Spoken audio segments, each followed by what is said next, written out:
Қазақстандағы аграрлық сектордың маңызды саласы құс шаруашылығы. Соның ішінде бройлерлік ет бағыты соңғы жылдары ерекше дамып келеді. Бүгін Қызылорда облысын құс етімен қамтамасыз етіп отырған Қармақшы аудандағы Қармақшы құс жауапкершілігі шектеулі серіктестігінің жұмысымен танысамыз. Облыс басшылығы осы Қызылорда облысында құс фабрикасы жоқ, осы құс фабрикасын салайық дегеннен кейін проектлер басталды. 18 жылы құрылысы басталды, шамалы ұзаққа созылыңқырап кетті. Енді оның да өзінің бір қиындықтары болды. Бірақ өткен жылы 23 жылдың қараша айында жұмысқа қостық. Кәсіпорынның сыйымдылығы 60 мың құсқа арналған 6 бордақылау, инкубациялық, сою, қалдықтарды өңдеу цехтары және әкімшілік ғимараты бар. Фабрика 2023 жылдың қазанында инкубатордан алғашқы 57 мың балапан шығарды. Тез жетілетін бройлер тұқымдас қанаттылар қарашаның ортасынан бастап пышаққа ілінді. Осылайша алғашқы 4 күнде 10 тоннадан астам өнім дайындалған. 40 күндік тауықтың таза салмағы 2,2-2,5 келіге жетеді. Құс фабрикасының жалпы өнімділігі бұл ет бағытындағы құс фабрикасы. Бройлерный тауық еттерін шығарамыз, жұмыртқа шығармаймыз. Келешекте жылына 3,5 мың тонна ет шығарамыз деп тұрмыз. Бұл дегеніміз күніне 10 тонна тауық еті шығады деген жоспарымыз бар. Қармақшы құс жауапкершілігі шектеулі серіктестігі өркендеуіне аграрлық несие корпорациясының қосқан үлесі зор. Құс фабрикасындағы қондырғылардың 90%-ын сатып алуға қаражат бөлген. Соның арқасында кәсіпорын толығымен автоматтандырылған жүйеде жұмыс істеуде. Кәсіпкер алдағы уақытта аграрлық несие корпорациясымен серіктестікті нығайтып, жаңа зауыт құрылысын бастауға ниетті.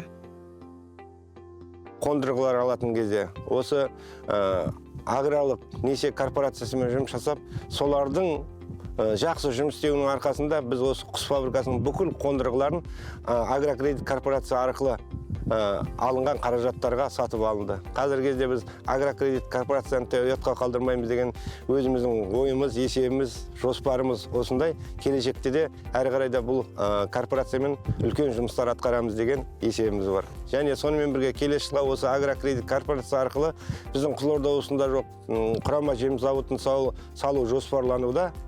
Кәсіпкер өндіріс орнын ашу арқылы жерлестерін жұмыспен қамтуды көздеген. Ол шаруашылықты дамыту үшін Астана, Шымкент, Петропавл қаласынан технолог пен мал дәрігерін шақырған. Кәсіби мамандар фабрика қызметкерлерінің біліктілігін арттыру бойынша шеберлік сағаттарын өткізді.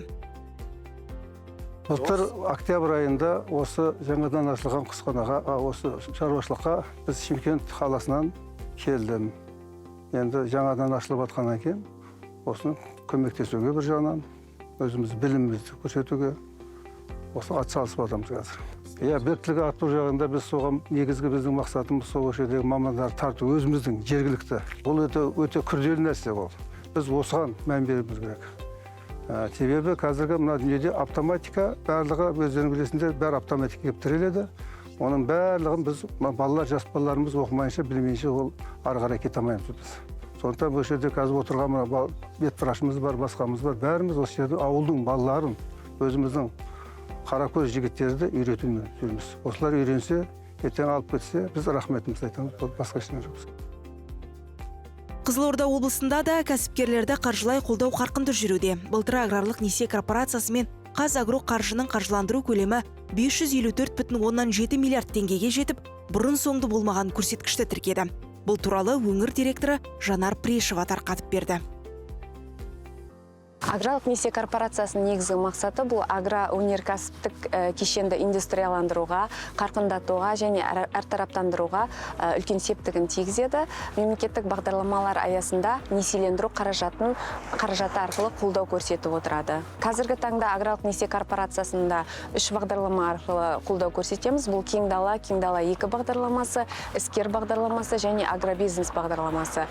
Қазіргі таңда осы 2024 жылдың осы уақытына дейін Қызылорда облысы бойынша аграрлық несие филиалы арқылы Кең дала және Кең дала бағдарламасы арқылы 5 миллиард 800 миллион теңгеге 89 жоба, іскер бағдарламасы арқылы 645 миллионға 107 жоба және агробизнес бағдарламасы бойынша 6 миллиард 800 миллионға 281 жоба қаржыландырылып отыр.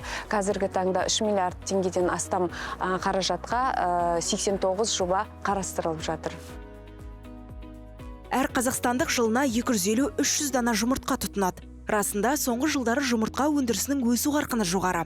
Аграрлық несие корпорациясы арқылы ірі жұмыртқа өндіруші кәсіпорынға айналған Ақкөл құс жауапкершілігі шектеулі серіктестігі осы сөзімізге дәлел. У нас птицефабрика яичного направления. Наша птицефабрика... Құс фабрикамыз жұмыртқа бағытында жұмыс істейді. Шаруашылық 2014 жылдан бері сапалы жұмыртқаларды өндіріп келеді. Біз бір уақытта 300 мың тауық ұстай аламыз. Өндірістік аймағымызда тауықтарды ұстауға арналған 6 қорымыз бар. Оның 3-еуі балапандарға арналған. Тауықтарды астықпен қамтамасыз ету үшін цехта салдық. 2023 жылы фабрикадағы жабдықтарды толықтай жаңарта бастадық.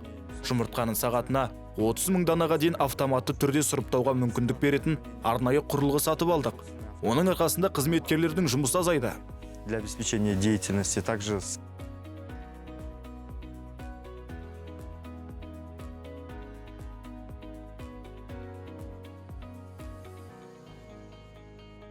Ақкөл құс фабрикасы жыл сайын бірнеше миллиард жұмыртқа өндіріп, Қазақстанның түрлі аймақтарына жеткізеді.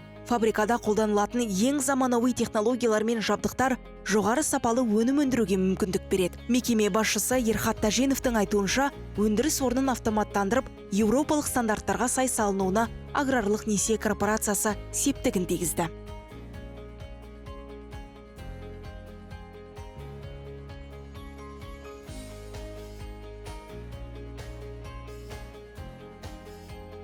Вся вот эта наша проделанная работа целиком и полностью... Осы атқарылған жұмыстардың барлығына аграрлық несие корпорациясы атсалысты, қолдады.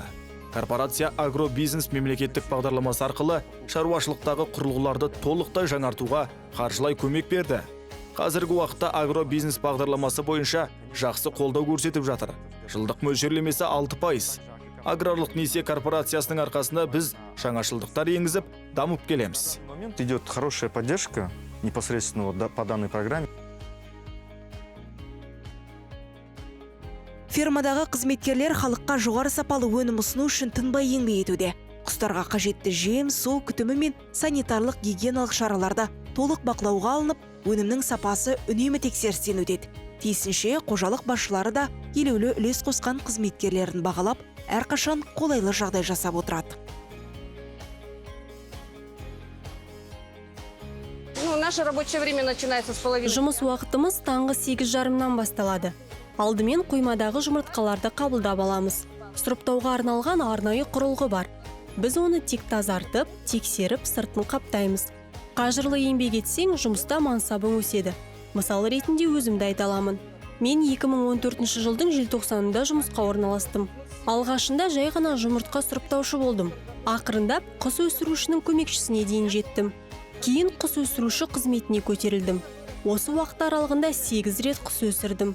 2022 жылы қойма меңгерушісінің көмекшісі болсам, араға 1 жыл салып қойма меңгерушісі атандым. Через некоторое время, в 2022 году, я...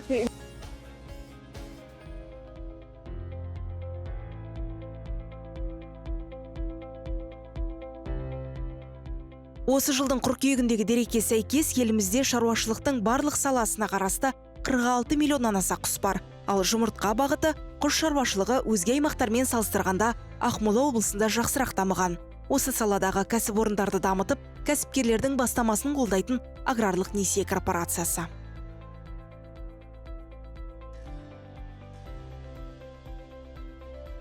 Бүгінгі және де алдағы уақытта аграрлық несие корпорациясының басты мақсаты бұл ауыл шаруашылық кәсіпорындарын қолжетімді несиемен беру арқылы агроөнеркәсіптің тұрақты дамуына жәрдемдесу. Стратегиялық мақсатымыздың бастысы бұл шаруашылықтарға қолжетімді несие беру арқылы еліміздің азық-түлік қауіпсіздігіне қамтамасыз етуге үлес қосу.